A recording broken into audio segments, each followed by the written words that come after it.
Glycolysis is a central metabolic pathway that serves as the primary means of glucose degradation in various organisms.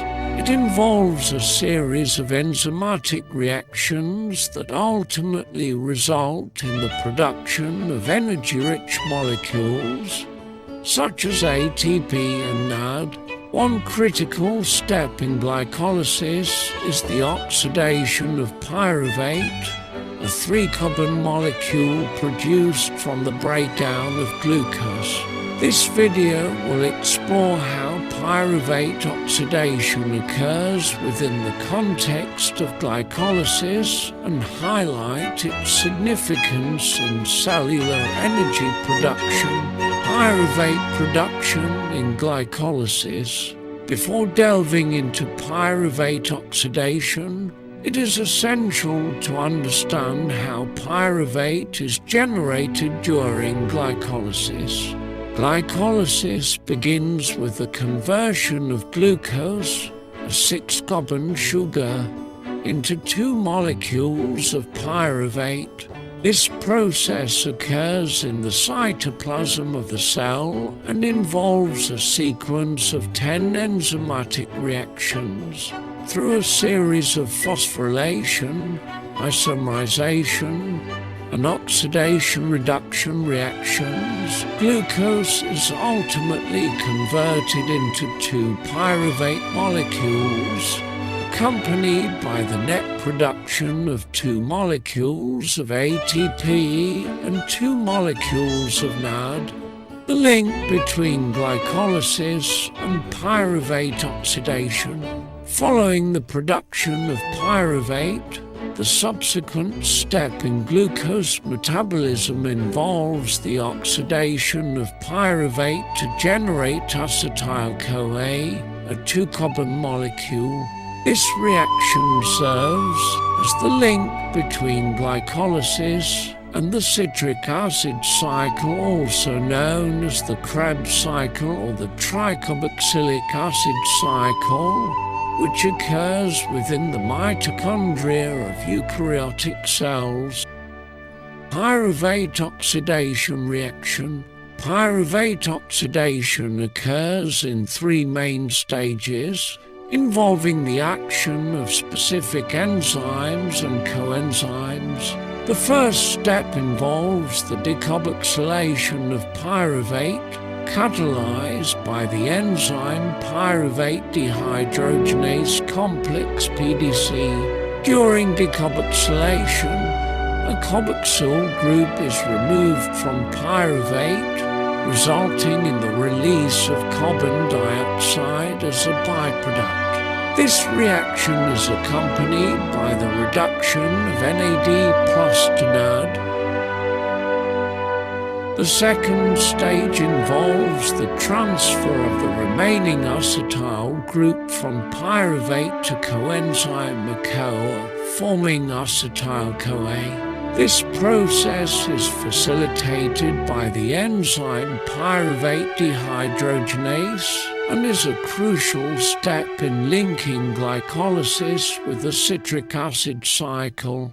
Acetyl-CoA serves as a substrate for the citric acid cycle, where it undergoes further oxidation to generate ATP and reducing equivalents. The final stage of pyruvate oxidation involves the regeneration of the coenzyme ACOA is released from acetyl-CoA, allowing it to participate in subsequent rounds of the citric acid cycle. Significance of pyruvate oxidation in glycolysis. Pyruvate oxidation plays a vital role in glycolysis and cellular metabolism as a whole.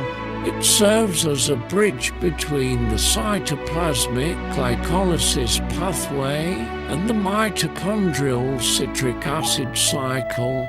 By generating acetyl-CoA, Pyruvate oxidation enables the entry of glucose-derived carbon into the citric acid cycle, where further oxidation occurs to produce additional ATP, NAD, and FADH2O.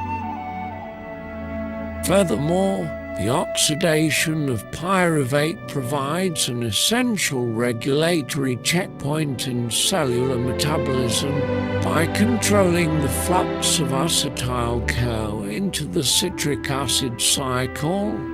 Cells can fine-tune their energy production based on the availability of substrates and energy demands.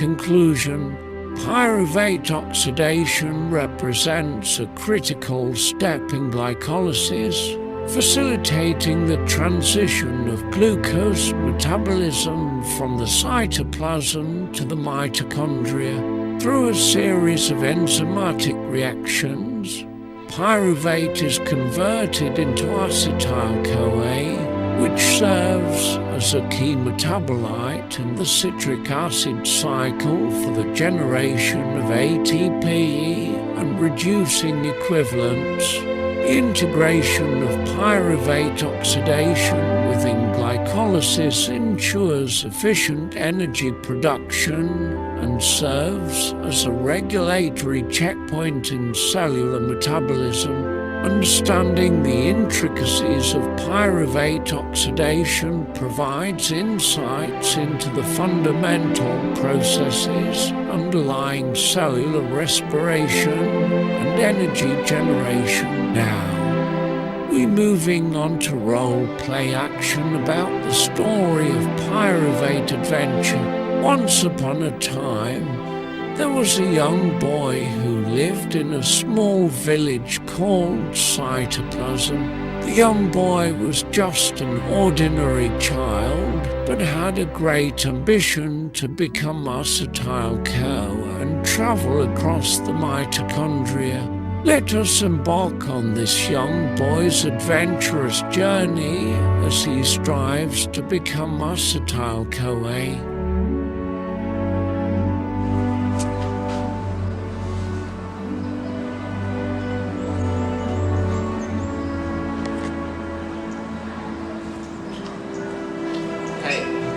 What is your name? I am Pyruvate. I am Pyruvate. So my name is coenzyme A. My own eye. We are in cytoplasm. Don't worry, I will guide you until yes, After a long journey, finally coenzyme and pyruvate reach to the mitochondria. okay, Pyruvate. Now we reach our destination, which is mitochondria. So this is mitochondria. Yes, this is mitochondria. Thank you for Welcome. Till we meet again, okay? Okay. Bye-bye. While pyruvate is looking around in mitochondria, suddenly Who are you? I am Pyruvate. Who are you? I am Pyruvate, dehydrogenase. So what is your function and role? My function is to separate pyruvate into acetyl and carbon oxide. And now I'll separate your carbon oxide. because of that pyruvate convert to acetyl plus CO2 and acetyl equal to 2 carbon. Who are you? I am dihydrolipoyl transacetyls. So because of him did not have the carbon, because of you already remove it, I will take him and go to meet the dihydrolipoyl dehydrogenesis. You come with me. Bye-bye. What would happen to the pyruvate journey after meeting dihydrolipoyl dehydrogenase at the end of the process? Hello my friend. Hello. Long time no see. Yes, long time no see. Who is this? This is my new friend, acetyl, that has been converted from pyruvate. So I will give it to you, so please take care of him. Okay. Bye bye. Thank you. Why acetyl seems sad, and what will happen to him if he stay with dihydrolipoyl dehydrogenase? What happened, Acetyl? I have lost my carbon oxide How can? because pyruvate dehydrogenase has taken it from me. Wow, it's really bad. You know what? I think that I can give you my power, which is carbon hydroxide, that I already have it just now. Okay, are you ready? Yes. Yeah! And finally, Pyruvate complete his mission to become an acetyl-CoA. Overall, the conversion of pyruvate to acetyl-CoA via pyruvate oxidation yields 1 molecule of acetyl-CoA, 1 molecule of NAD, and 1 molecule of CO for each molecule of pyruvate.